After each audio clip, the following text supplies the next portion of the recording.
À toutes et à tous, bonsoir. Heureuse de vous savoir scotché au programme de Lux Télévision et à Lux Forum, votre plateforme d'échange sur les sujets d'actualité. Alors, pour parler aujourd'hui de la 25e édition de la Journée mondiale de l'enseignant, nous avons reçu sur ce plateau M. Félicien Biot, il est directeur d'école et enseignant, et également M. Darcy Masengo, il est sociologue de formation, écrivain, poète. Bonsoir. Bonsoir Madame la journaliste. Comment vous sentez-vous? Très bien, et vous-même? Alors, moi, je me porte très bien aussi. Bonsoir, M. Biot. Bonsoir, Madame Bati. C'est toujours un honneur de vous avoir sur ce plateau. Alors, pour M. Masengo, c'est une première fois sur ce plateau. Comment vous sentez-vous? Très bien, je suis, comme on peut le dire, un rat des médias. Et d'ailleurs, je me sens très bien parce que le confort me met encore dans une position très meilleure. Merci. Alors, je suis ravie de le savoir. Alors, aujourd'hui, nous parlons du métier de l'enseignant. C'est évidemment à l'occasion donc de la 25e édition, je l'ai dit tantôt, de la Journée mondiale de l'enseignant instituée par l'UNESCO en 1997. Monsieur Masengo, déjà à côté de votre casquette de sociologue, écrivain, poète, que faites-vous? Oui, je suis Darcy Masengo, plutôt sociologue de formation. Je suis écrivain poète, mais une particularité qui m'emmène même aujourd'hui à être sur votre plateau. Je suis ambassadeur d'une maison d'édition américaine, Nouveaux Horizons, qui publie tous les best-sellers américains, donc les traduit en français et les revend à moindre coût. Donc j'ai ici un livre intitulé L'art d'enseigner. Dévorant ce livre, j'ai compris que le métier d'enseignant était l'un des métiers les plus nobles au monde. Et malheureusement, certaines réalités au Congo font à ce que cette profession ne soit pas d'abord considérée par ceux qui la pratiquent. À sa juste valeur. La société. Et donc la journée mondiale qui a été instituée depuis 1997 dans le but naturellement de promouvoir le métier de l'enseignant. Aujourd'hui encore à la 25e édition, c'est un honneur pour moi d'être sur ce plateau pour aborder toutes les questions relatives à la profession ou encore au métier d'enseignant. Très bien. Alors, M. Biot, quand on parle du métier d'enseignant, qu'est-ce que cela vous dit? C'est un honneur pour moi d'être une fois de plus sur ce plateau afin de parler de ce domaine, l'enseignement, donc le métier d'enseignant, celui que j'exerce depuis aujourd'hui plus de 25 ans. Je veux dire, c'est le plus beau métier au monde. Parce que transmettre le savoir aux petits-enfants de 3 ans jusqu'à 20 et quelques ans, c'est un honneur. Sinon, j'allais dire un privilège, parce qu'il n'est pas donné à n'importe qui. Voilà pourquoi on dit, n'est pas enseignant qui le veut, mais qui le peut. Voilà. Alors pour vous, puisque vous êtes enseignant, je l'ai dit, vous êtes directeur d'école, c'est vrai, mais vous enseignez aussi. Quelles sont les missions de l'enseignant? Les missions sont nombreuses. Et on peut les catégoriser selon que vous êtes enseignant en maternelle, au primaire et au supérieur. En maternelle, le rôle de la maîtresse, si on va dire, c'est celui de préparer l'enfant à apprendre à apprendre. C'est-à-dire, jadis, l'enseignement commençait à partir du primaire. Mais il a été constaté que beaucoup d'enfants éprouvaient certaines difficultés parce qu'on arrivait à l'école pour la première fois à partir de 6 ans. Mais quand on y va dès l'âge de 3 ans, les dames qui font ce travail fou, préparent l'enfant à apprendre. C'est-à-dire, on leur donne des rudiments en lisant, en comptant, en écrivant et surtout à respecter autrui.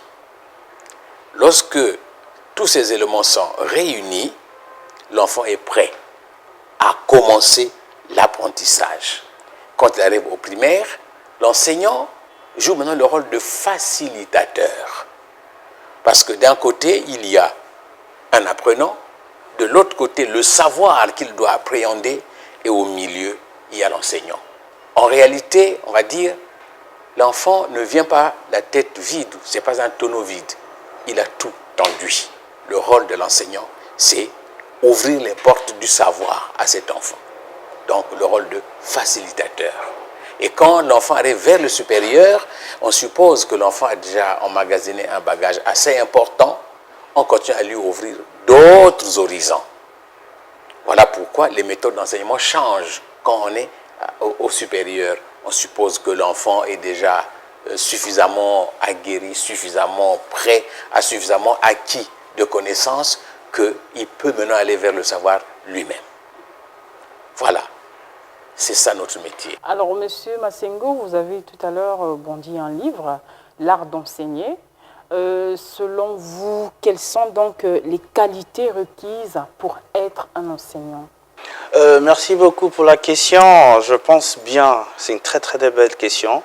L'art d'enseigner, comme je l'ai dit, et le livre le dit, il faut reconnaître que ce n'est pas une manière de vanter les États-Unis. Les États-Unis ont l'un des systèmes éducatifs le plus performant au monde.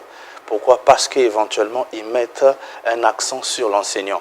Et dans le livre, hasardeusement, j'ai une page, le titre c'est l'éthique. Et ici, l'auteur parle en fin de compte des missions de l'enseignant. Voici ce qu'il dit. L'enseignement ou encore l'enseignant, c'est un contrat moral entre les parents d'abord, les collectivités et l'élève. Et cela prouve à suffisance que la mission ou encore le rôle de l'enseignant est prépondérant dans la société.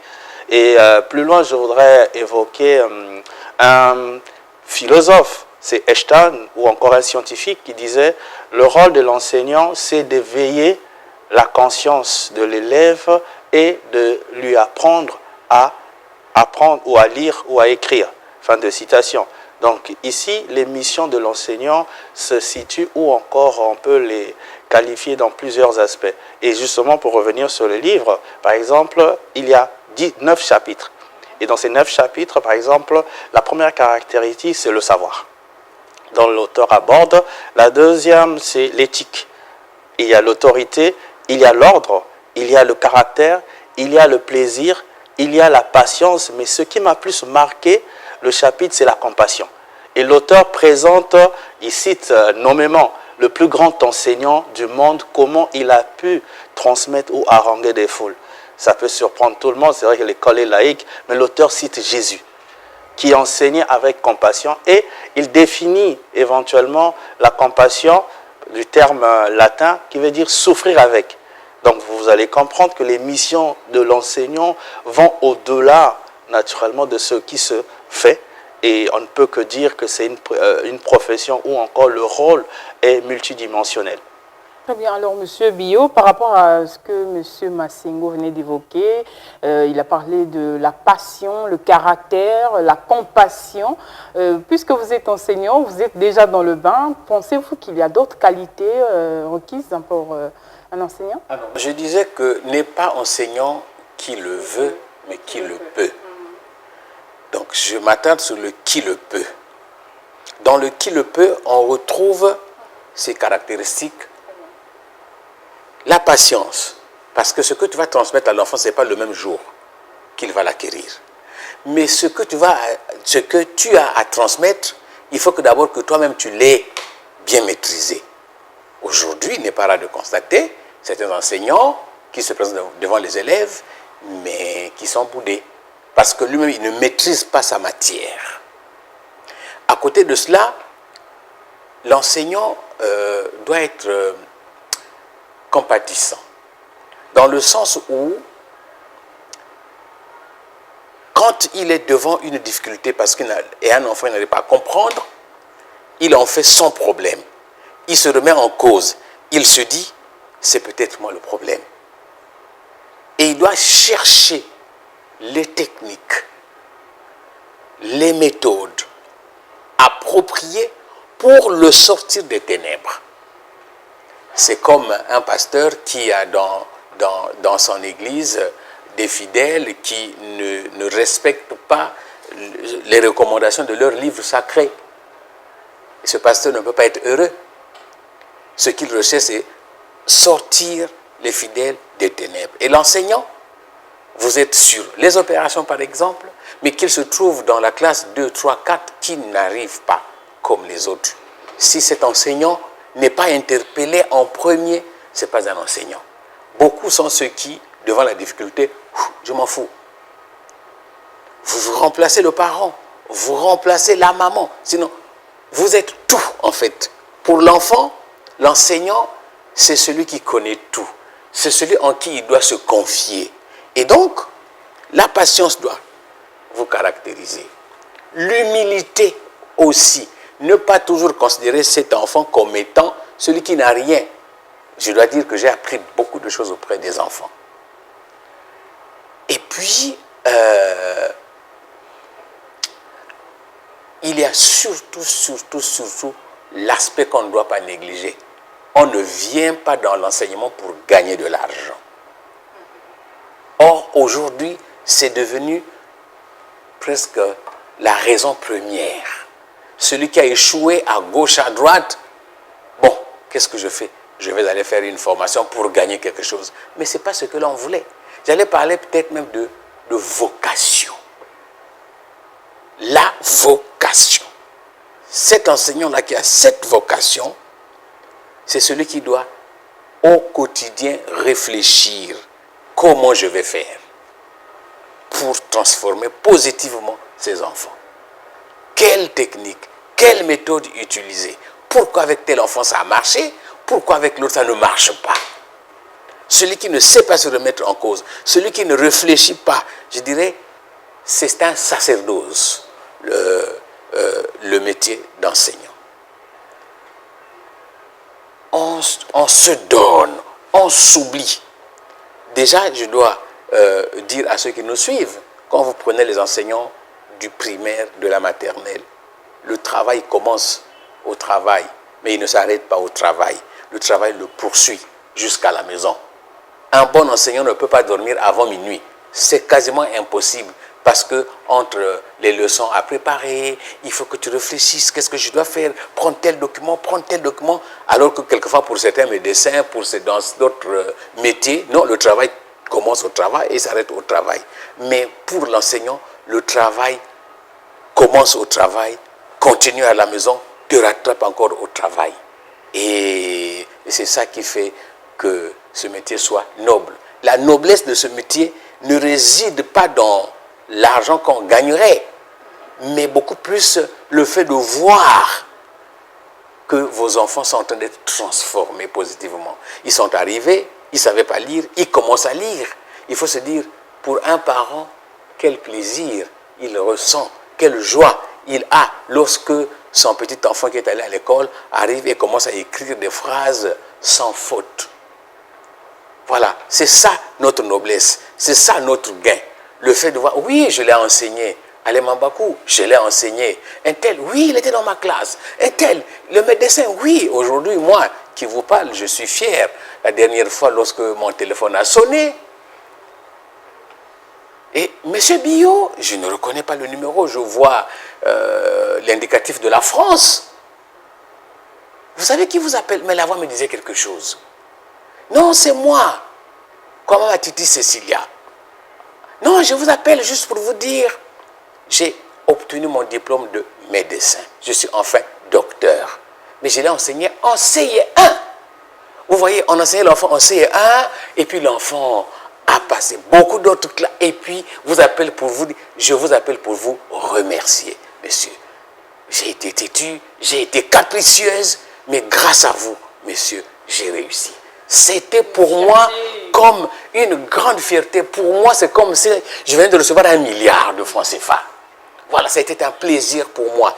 Et ce n'est pas que moi, beaucoup d'autres collègues, parce que cet élève est passé par beaucoup de classes, jusqu'au collège, jusqu'au lycée. Et donc, le métier de l'enseignant, c'est un métier noble. Alors, c'est vrai, hein, vous avez parlé de toutes ces caractéristiques-là, ces qualités, ces compétences. On est d'accord qu'il faut des formations quelle formation suivre pour y devenir? C'est vrai que M. Massengo aura son mot à dire sur cette question, mais M. Bio, à vous la parole. Lorsqu'on dit enseignant, c'est plusieurs degrés. Nous avons des enseignants de maternelle, de primaire, de collège, mais ce n'est pas seulement aussi voir l'enseignant qui est à l'école. Parce que lorsque vous êtes dans un garage et qu'on vous apporte un enfant de 18 ans et que vous devez former, vous êtes un enseignant. Il ne faut pas qu'on se dise que l'enseignant, c'est celui qu'on voit à l'école primaire, à l'école maternelle, dans un collège, dans un lycée. Tous ceux qui transmettent le savoir aux enfants, c'est ceux-là qu'on appelle enseignants. Maintenant, selon le niveau où on est, il faut bien entendu des formations. Avant d'être maître mécanicien, vous avez d'abord été élève, vous avez été enseigné, et puis vous avez acquis certaines capacités, certaines compétences, ce qui vous permet de transmettre à votre tour ces connaissances à d'autres. Pour la maternelle, nous au Congo, le chemin est tracé. Vous devez d'abord, à l'époque, aller au collège, au niveau de la classe de 5e, vous passez un concours, vous allez à Tambou-Madeleine, passez je crois 2 ans, vous sortez avec un BT comme puéricultrice ou jardinière d'enfants. Aujourd'hui ça a changé, vous devez aller jusqu'au BPC et puis vous faites votre concours, vous allez à l'ENI, École normale d'instituteurs. Là-bas il y a 2 cycles, le cycle maternel et le cycle primaire. Pour aller au cycle primaire, vous devez avoir le bac. Et après le bac, il y a un autre niveau de formation à l'ENI. Plutôt à l'ENES. Bon, aujourd'hui, les appellations ont un peu changé, où vous pouvez sortir professeur certifié de lycée, de collège. Voilà. Ça, c'est le chemin tracé, le chemin officiel. À côté de ce chemin, il y a un autre, un raccourci, on va dire. Vous avez acquis des connaissances dans divers domaines, mais vous pouvez aller dans des centres de formation. Voilà, et beaucoup, je pense que la majorité qui enseigne aujourd'hui, ils ont passé des formations de 3 mois, 6 mois, 1 année. On vous délivre un certificat d'aptitude professionnelle et voilà, vous vous jetez dans le métier. Et ils réussissent, beaucoup sont ceux qui réussissent bien. Monsieur Massengo, un mot à dire sur cette question? Effectivement, je voudrais également faire le parallèle avec la formation ailleurs pour voir éventuellement si ce sont les mêmes choses. Je veux m'appesantir sur la formation naturellement au niveau des États-Unis. C'est pratiquement depuis l'école, parce que l'enseignant, avant qu'il devienne lui-même enseignant, il doit être enseigné.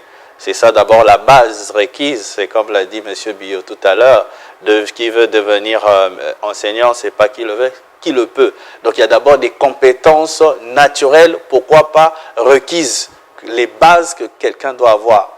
Je suis en train, pendant l'année passée, j'ai coaché les candidats au bac, je leur disais avoir le bac en est une chose, mais faire valoir son baccalauréat en est une autre chose. D'abord, il y a les bases qu'il faut avoir. Maintenant, du côté des États-Unis, avec le système, par exemple, quand vous avez fini votre cursus au niveau, naturellement, du lycée, vous avez une formation que vous suivez au niveau universitaire. Alors, je voudrais ici m'appesantir sur une haute personnalité. Par exemple, la première dame des États-Unis, Jill Biden, qui est enseignante jusqu'à aujourd'hui, et depuis qu'elle a fini sa formation, elle a décroché sa licence en matière, elle était prof d'anglais, ok, et après avoir enseigné l'anglais, elle a fini par avoir encore une maîtrise, jusqu'aujourd'hui elle a obtenu un doctorat. Donc il y a tout un processus qui est naturellement mis sur pied. Mais je voudrais ici insister sur un aspect fondamental sur la liberté de la formation, par exemple aux États-Unis, où au-delà des formations, la personne elle-même est censée d'aller à la recherche du savoir.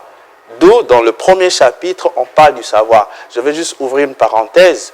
Il y a une professeure qui avait en fait un devoir avec ses élèves. En passant justement pour parler du système américain, chez eux, les professeurs et les élèves collaborent. Ce n'est pas comme chez nous où c'est l'enseignant qui vient tout déverser à l'élève, non. Chez eux, quand vous avez un devoir, le professeur va faire ses recherches, les élèves aussi vont faire leurs recherches et ils reviennent pour naturellement discuter ou échanger autour. Et cette dame, malheureusement, n'avait pas pris le soin de lire le livre parce que les connaissances s'actualisent. Elle avait juste l'ancienne connaissance, notamment sur l'histoire de la Constitution américaine. Mais du coup, quand elle est venue, les élèves s'étaient suffisamment préparés. Elle n'a pas été à la hauteur. Ce sont plus les élèves qui ont prouvé leurs compétences. Donc, c'est pour dire, au-delà de la formation qu'on peut avoir d'une manière, je dirais, procédurale, mais à la formation personnelle que l'enseignant doit rechercher. Et le moyen, ce sont les livres. Vous savez, nous nous formons, mais vous avez par exemple des centres de formation ou des écoles qui n'ont pas de bibliothèque. C'est un sacrilège intellectuel. Déjà, il y a un problème, même dans les compétences. Alors que, obligatoirement, comme disait Einstein, je cite, l'endroit le plus idéal qu'on puisse connaître, c'est l'emplacement d'une bibliothèque. Je voudrais ajouter cette force de l'Amérique, au-delà de la formation qu'on donne dans un centre, mais l'apprenant ou encore celui qui se forme doit rechercher les propres informations qui vont lui apporter une valeur ajoutée. Alors, je voudrais utiliser les mêmes termes que M. Massengo qui parle de sacrilège intellectuel. Vous avez des écoles, combien d'écoles privées? Vous êtes directeur d'école, vous êtes enseignant, M. Bio, et vous savez encore mieux que moi que dans plusieurs écoles de la place, les bibliothèques, on n'en trouve pas. Oui, mais en dehors des écoles, dans notre pays d'abord, ou dans la ville de Pointe-Noire, si on fait le ratio population, nombre de bibliothèques, combien de bibliothèques allons-nous trouver? Même quand elles y sont, nous avons l'Institut français, nous avons Tati Loutard, combien de Congolais y vont? Pour dire, les Congolais n'aiment pas lire. C'est une culture voilà, ça ne fait pas... Le Congolais n'aime plus, on peut dire, le Congolais n'aime plus lire. Nous passons notre temps dans le débit de boissons. Les mamans sont devant leur télévision en train de suivre les chaînes, les séries télévisées. Quand vous allez même dans une famille, un après-midi, combien de personnes vous revoir avec? Vous êtes journaliste, madame. Faites un sondage, 10 personnes, demandez-leur quel est le nom du dernier ouvrage que vous avez lu. Il y en a qui ne sauront pas. Il y en a qui vont vous dire, je n'ai jamais lu de livre. Quand nous arrivons dans nos écoles, d'abord publiques, est-ce que les bibliothèques existent? Même le livre de lecture. Et donc, dans beaucoup d'écoles, les bibliothèques n'existent pas. Heureusement que dans certaines écoles, bon, lorsqu'on établit la liste des fournitures, on met le livre de français, le livre de lecture, le livre de mathématiques, le livre de sciences. On essaie de contourner la difficulté de cette façon. Mais les bibliothèques comme telles, dans un endroit, n'existent pas. Aujourd'hui, quand les gens créent des écoles, la priorité, ce sont des salles de classe. On cherche un petit coin pour les cantines scolaires. Là où ça rapporte quelque chose, la bibliothèque, on se dit, ben, ça va nous rapporter quoi? Est-ce que ça ne devrait pas aussi être un critère, par exemple, dans une école? Aujourd'hui, la tenue a été uniformisée partout. Donc, que ce soit les écoles privées, publiques, c'est le kaki bleu. Voilà, pourquoi pas? Le problème, ce n'est pas avant tout le problème de l'école. C'est un problème national. Nous avons un ministère de la Culture. Qu'est-ce qu'on fait pour valoriser le livre d'abord? Oui, mais en attendant que le ministère de la Culture réagisse, qu'est-ce que l'école fait? Puisque selon la noblesse de votre métier, cela voudrait que, voilà, que vous emmenez l'enfant qui ne sait pas, qui n'a pas cette culture à pouvoir en acquérir. Aujourd'hui, l'État, en fait, devrait être l'exemple, sinon le modèle. Vous allez interroger les enfants de 6e, 5e, 4e, déjà à l'école primaire. Il n'y a pas un livre de lecture, il n'y a pas de roman. Quand vous prenez le programme français, depuis le CP, l'enfant a au moins 6 romans à lire. Plus vous montez jusqu'en classe de CM2, chaque année, chaque enfant devrait lire minimum 5 ouvrages. Donc, quand il boucle son école primaire, comme c'est 5 classes, ça fait au moins 25 ouvrages que l'enfant aura lus. Et qu'en est-il au niveau de l'école congolaise, l'école primaire, du CP1 au CM2? Aucun livre au programme. Aucun livre au programme. Et ça, je ne le dis pas pour critiquer qui que ce soit. Aucun. Est-ce que cela est normal? Est-ce que cela est normal? Quand vous arrivez au niveau du collège, de la 6e en 3e, quel est le livre Quel est le roman qui est au programme en 6e? Les profs de français qui dispensent les cours, ils n'enseignent que les activités de langue, grammaire, orthographe, vocabulaire, conjugaison. On s'arrête là. On s'arrête là. Donc, c'est un problème où tout le monde est responsable. L'État devrait montrer le chemin à travers le ministère de la Culture et des Arts. La culture, ce n'est pas seulement la musique.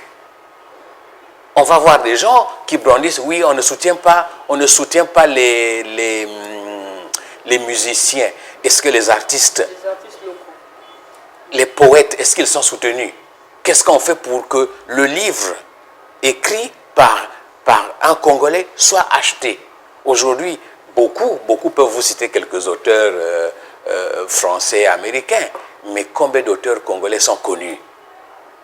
Voyez, donc le problème, il est national, mais les écoles devraient essayer quand même de faire quelque chose à défaut d'avoir des bibliothèques, parce que quelquefois, ce sont des chambres qui sont transformées en salles de classe. À défaut d'avoir des bibliothèques, mais faire en sorte que chaque année, chaque élève, qu'il lise au moins un roman, au lieu de ne rien lire. Monsieur Massengo. Oui, je voudrais revenir sur la question posée, notamment nous étions sur la formation des enseignants, et en abordant cet aspect de bibliothèque, quelle que soit la formation, on ne peut jamais se former sans le livre. Et de l'autre côté, je parlais éventuellement de la bibliothèque comme lieu idéal, quel que soit ce qu'on peut faire. Pourquoi? Ça nous emmène au niveau universel.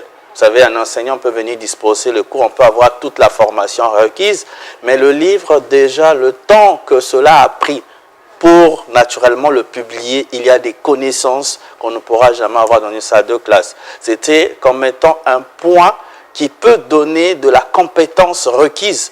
Et comme le disait tout à l'heure, le problème de bibliothèque, mais en passant justement, parlant toujours des États-Unis, la bibliothèque est comme l'âme d'une nation. Donc je dirais, une nation sans bibliothèque est comme un homme sans âme. Ok. Et les États-Unis aujourd'hui ont la plus grande bibliothèque du monde avec 32 millions d'ouvrages, la bibliothèque de Congrès. Vous avez la liste des 10 pays les plus puissants au monde. Ils ont les plus grandes bibliothèques. Par exemple, en Europe, vous avez l'Allemagne qui a la plus grande bibliothèque. C'est vrai que la bibliothèque, c'est un problème de l'État, mais moi, j'ai un peu des travers américains. J'aime pas trop mettre l'État en cause. Comme disait Kennedy, nous ne devons pas attendre ce que notre pays peut faire pour nous. Faisons ce que nous pouvons pour notre pays. Fin de citation. Par exemple, la bibliothèque du Congrès, c'est un homme qu'on appelle Thomas Jefferson, qui avait la plus grande bibliothèque privée des États-Unis avec plus de 6500 ouvrages. Et c'est lui qui va vendre tous ses ouvrages, sa bibliothèque privée, qui va constituer aujourd'hui ce que nous avons. Et donc, dans la formation, les enseignants aussi ne lisent pas. Je voudrais ici aborder un aspect pour revenir peut-être à la première question. Un enseignant qui transmet ou encore qui dispense un cours, je pense que c'était l'anglais, il doit être sûr que l'anglais qu'il transmet aux enfants, c'est pour leur transformation.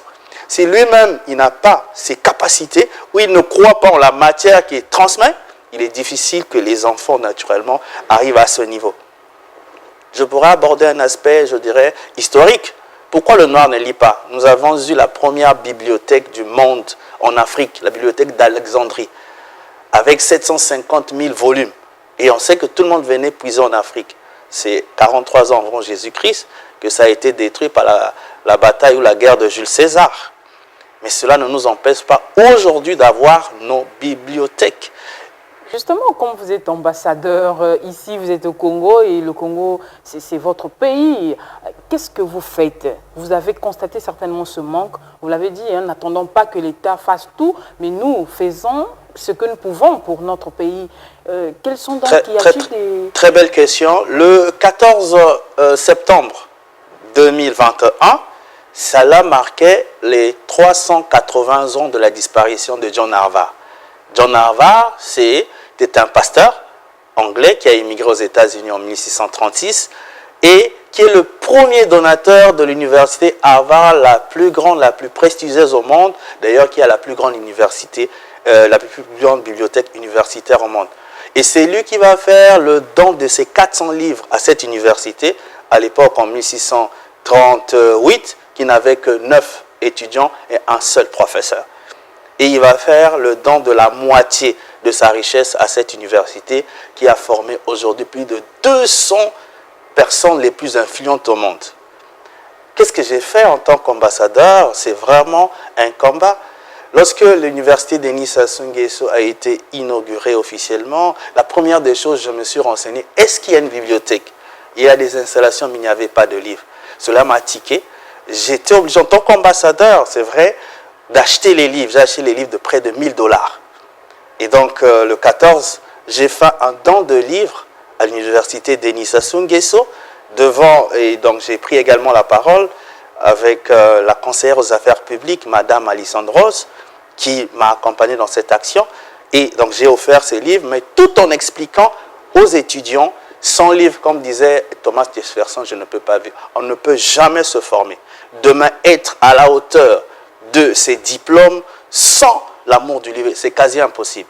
Pour ouvrir la parenthèse, vous avez par exemple aux États-Unis, le livre passe avant tout. Vous avez le 16e président, Abraham Lincoln, n'a jamais été à l'école. Il est devenu l'un des hommes les plus puissants par l'amour du livre et de la lecture. Thomas Edison, il a fait une année à l'école, il avait un handicap. Du coup, il a quitté l'école avant, mais ce sont les livres qui l'ont transformé. Aujourd'hui, c'est l'un des plus grands inventeurs au monde. Donc c'est pour revenir sur un plan, le problème nous concerne tous. Mais la plus grande responsabilité revient à l'État qui, même dans la Constitution, on parle le droit d'apprendre ou encore de l'éducation. Et la culture reste le socle de tout développement. Et ici à Pointe-Noire, je suis venu éventuellement pour organiser des activités déjà le 11 octobre, c'est la journée internationale des filles. Et donc, nous allons lancer une opération dénommée Girls Reads Books.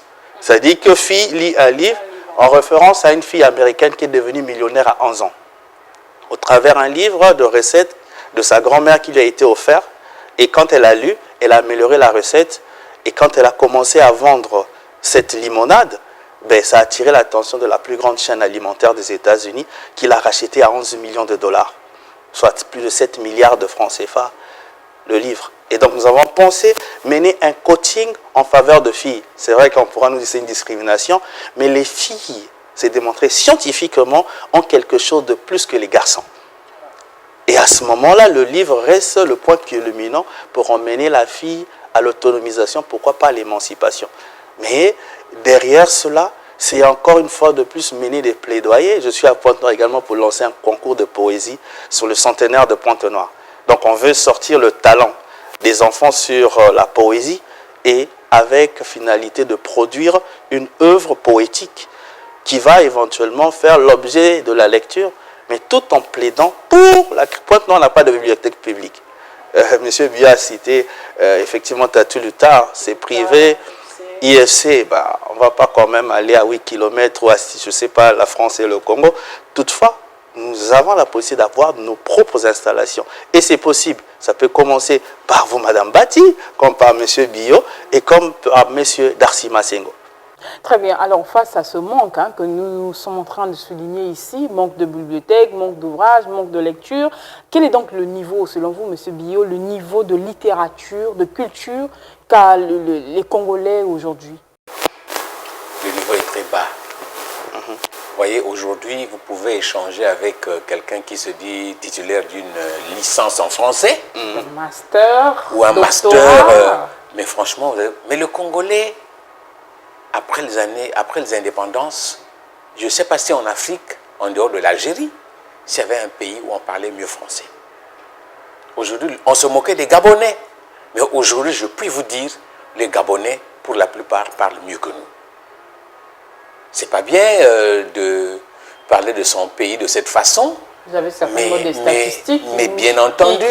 Mais regardez, même lorsque nous suivons RFI, on parle beaucoup plus des autres, pas de nous. On parle de combien de Congolais? En dehors un peu d'Alain Mabankou en ce moment. On parle plus des autres parce qu'ils nous ont dépassés. Ils nous ont dépassés. Nous sommes beaucoup plus champions dans ce que j'ai cité, dans des conneries, dans les débits de boissons. On court tous les jours dans nos églises. On ne dit pas que c'est ça qui... Mais ça aussi, c'est l'un des facteurs. C'est aussi l'un des facteurs. Après le boulot, on est à l'église, la maison, on n'a plus le temps de lire. On est dans les retraites spirituelles, on est dans les débits de boissons, on est devant les novellas, nous on est devant beaucoup de choses, mais on ne lit pas. Les Congolais ne lisent plus. Donc le niveau de littérature au Congo aujourd'hui, sur une échelle de 10, je pourrais dire peut-être 3 ou sinon 4, mais ce n'est pas vraiment 5. Oui, je suis vraiment en plongée dans la matière. Je parlerai plus de la culture. Parce que quand on parle littérature, ça fait confusion. Très souvent, je suis parti vers les scientifiques. Ils disent non, moi, c'est la science et ainsi de suite. Je leur ai dit, écoutez, les plus grands lecteurs au monde sont des scientifiques. Il n'y a pas de science sans consulter le livre. C'est une catastrophe. Bill Gates, qui est le patron de Microsoft, à l'âge de 12 ans, il a lu l'encyclopédie de A à Z sur l'humanité. Alors, vous avez des volumes, hein? OK? Vous avez tous les grands noms que nous connaissons. C'est le livre et la lecture. D'ailleurs, Elon Musk, c'est un enfant déjà à l'âge de 12 ans également. Je n'ai jamais compris ce mystère-là. C'est aussi à l'âge de 12 ans que Jésus a été découvert. Je ne sais pas quel mystère derrière.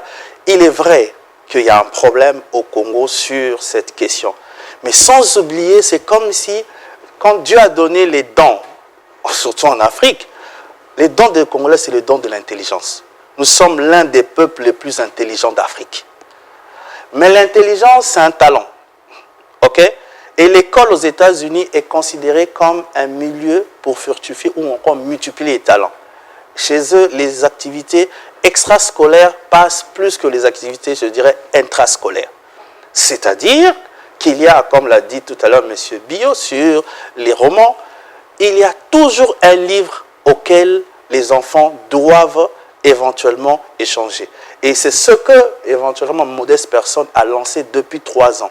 Je puis vous le garantir. La dernière activité que nous avons tenue à l'ambassade des États-Unis, c'était le 17 août, relative à la célébration de la Journée internationale de la jeunesse. Donc j'ai rassemblé tous les meilleurs au bac, notamment la première du Congo, Diana Ngati. Et nous avons eu la discussion autour d'un thème intitulé « L'agisme contre la jeunesse ». C'est-à-dire que la discrimination contre l'âge, ça c'est un véritable problème au Congo. On fait taire plus les jeunes, même dans nos maisons. Quand un enfant veut parler, attends, tu connais quoi?